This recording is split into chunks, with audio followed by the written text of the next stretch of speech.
Hello there, welcome to episode 3 of Football's Going Home. We're back here at Old Trafford, another horrible day in Manchester in terms of the weather as we work our way through February. But we wanted to come down here actually say because today's topic of conversation is Old Trafford itself, right here next to me. Now, why do I want to talk about Old Trafford? Because at the moment Sir Jim Ratcliffe's investment is in the club is set to be ratified, and one of the big things on his to-do list is what is happening with Old Trafford. Now, it's an iconic stadium. In many ways, it's one of the most iconic stadiums in world football, especially in English football as well. But unfortunately, something needs to change. Now, the stadium's decaying. It's getting old. It needs renovated. It needs modernising up to scratch with the rest of the Premier League, the rest of European football. And it's currently not been. It's not been for a long time under the Glazer family. Now Sir Jim Ratcliffe is here as well. Don't forget that any changes must go through the Glazer family's approval as well, of course. So what's been said? Now, 74,000 seat stadium, just over 74,000 seats you can get in here at Old Trafford. Now, this existing stadium was opened in 1910, but like I said, it's in serious need of renovation. Now, parts of the ground are simply decaying, things are falling off some areas of the ground. There's parts behind the train track near the Stretford end where the outside of the stadium's just covered in rust and dirt. And then of course you've got the typical issue inside the ground where when it absolutely lashes it down with rain, which it does quite a lot here in Manchester, what's happening is the rain's leaking through the roof onto supporters. Now, Manchester United Stadium, Old Trafford, it used to be one of the best stadiums in world football. England, before Wembley was built, would play here on countless occasions for qualifying games. Of course, it's where David Beckham scored that historic World Cup qualifying goal against Greece.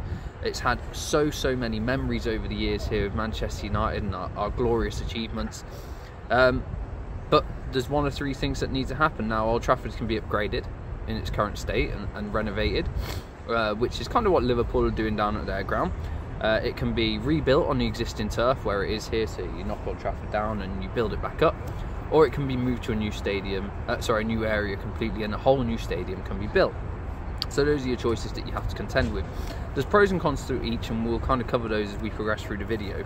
But I think what's such a big point for me and a lot of Manchester United supporters is that it's gone from being one of the best stadiums to now not even one of the best in England.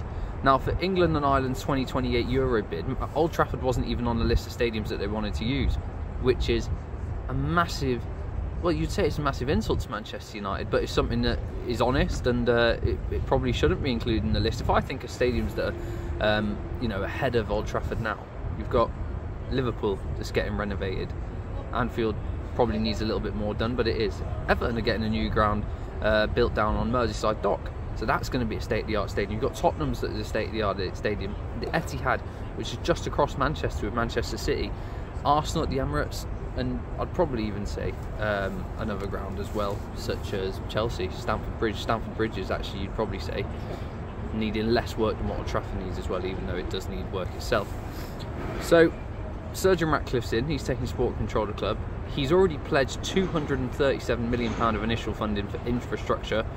Now, to some, that they might think, oh, £237 million infrastructure, that's going to mean that they can do loads of Old Trafford.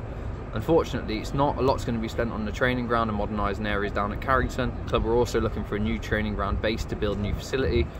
And then it'll be used on simple things around here at Old Trafford as well. It's not going to do anything major. That if you want major development, you need major money. And we'll cover that as we move through this video around Old Trafford.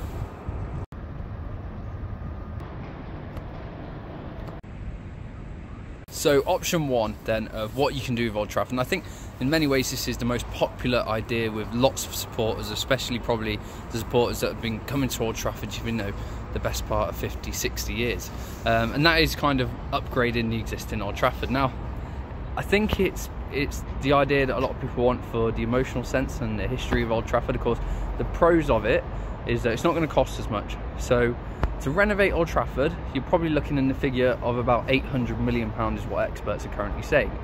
Now, of course, the issue with any kind of job that Manchester United wants to do, whether they renovate Old Trafford, whether they rebuild a new stadium, is that it's going to be largely serviced with more debt.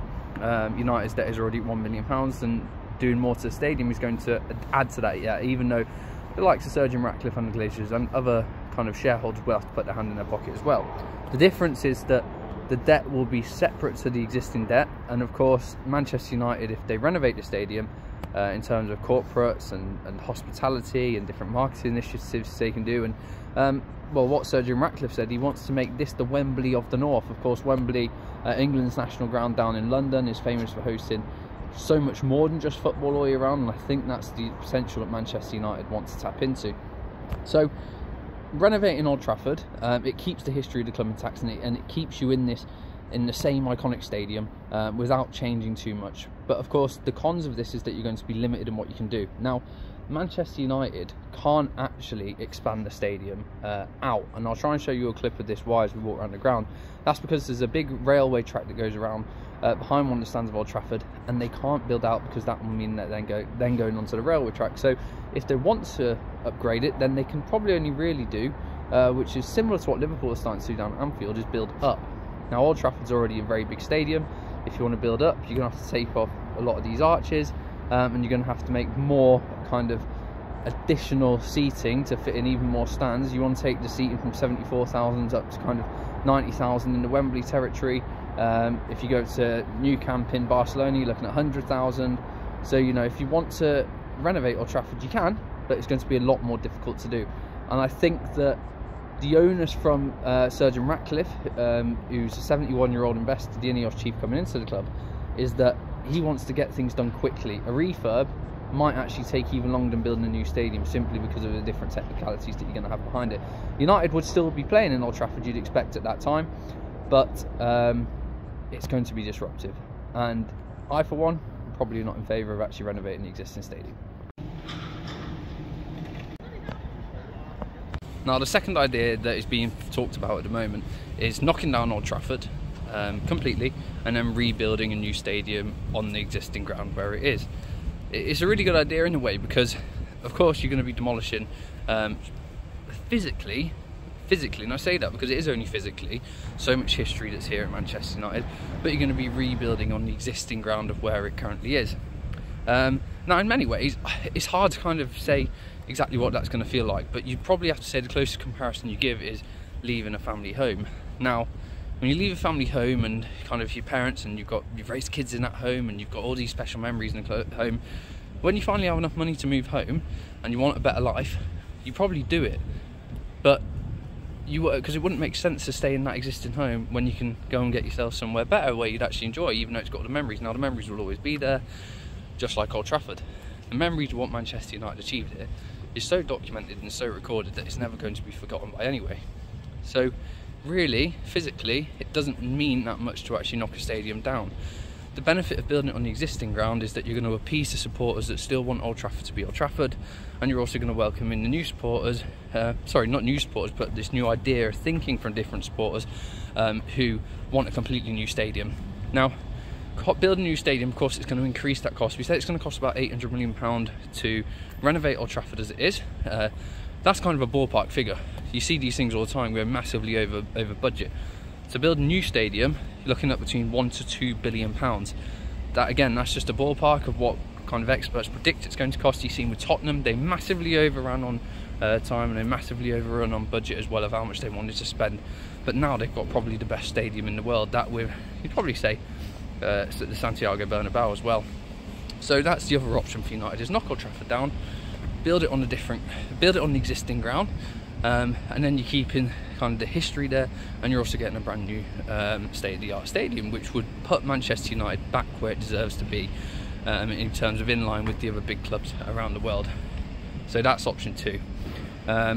It's probably something that I am in favour of, but of course the issue is that United are then going to have to find somewhere else to play. They can't share the Etihad, because that Manchester City probably wouldn't let Manchester United use the Etihad, and it'd be weird. Other grounds that you've got, you probably Ellen Road up in Leeds. Leeds aren't going to let us use their ground, and probably wouldn't want to use it either.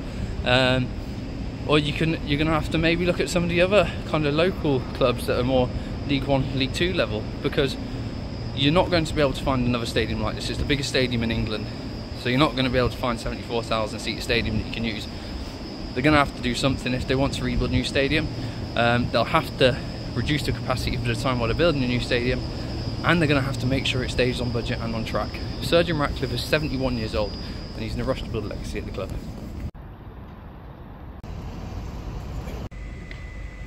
So here we are in the Munich Tunnel at Old Trafford, and this is where we're going to discuss the third option of what Manchester United can do with the ground. Now, the third option, by some it's loved, by some it's hated, and that is knock Old Trafford down completely, as with option 2, but build it on a different site near the ground here in Trafford. So here in Trafford, Manchester United own a lot of the surrounding territory. So it's not just where Old Trafford's located and the car parks around there. They own tons of the acres of land around the rest of Trafford, where the stadium locates itself in Trafford Park. Now, building on a completely different ground, the benefit is that you can get started whilst you're demolishing Old Trafford. It sounds horrible to say that, but you can get started while you're demolishing Old Trafford, so you don't have to wait to knock it down and then build it back up again. You're saving time.